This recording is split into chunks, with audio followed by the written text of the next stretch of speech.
So I went to meet someone who, in my naivety, I thought might be able to see both sides of the story. Yusuf al-Khattab used to be called Joseph Cohen, born and brought up as a secular Jew in New York. In 1998 he moved to Gaza as a Jewish settler, but there he discovered a different God, Allah.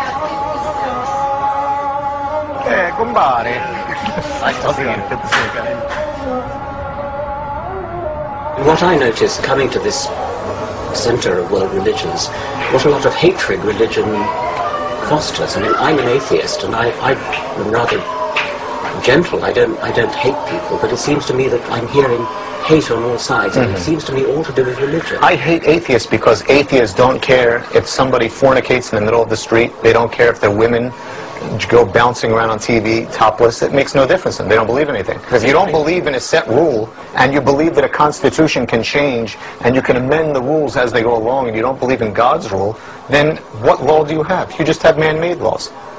I realized I was in the company of someone who has willingly bought into fundamentalist dogma. Is the basis of morality.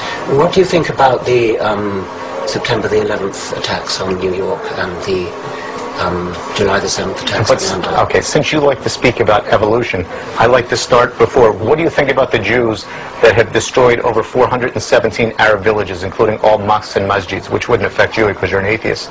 So what are you saying, that we should sit back and say, oh, you know what, let us progress and let us sit down and drink tea and talk about what to do?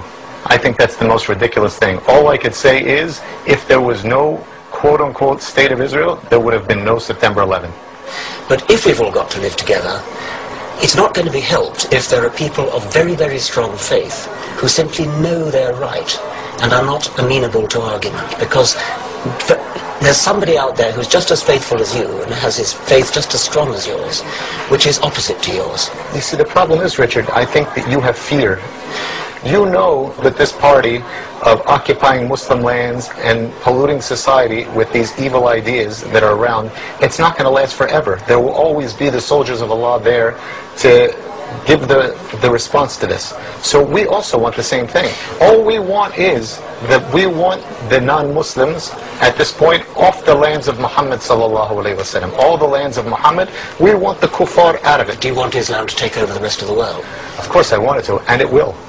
So my advice is to clean up your show at home, take your forces off our lands, correct yourselves, fix your society, all right? Fix your women. Fix your women, that's not my business, that's my women's business. It is your business. It is your business. When you take the women and dress them like whores on the street. I don't dress women, they dress themselves.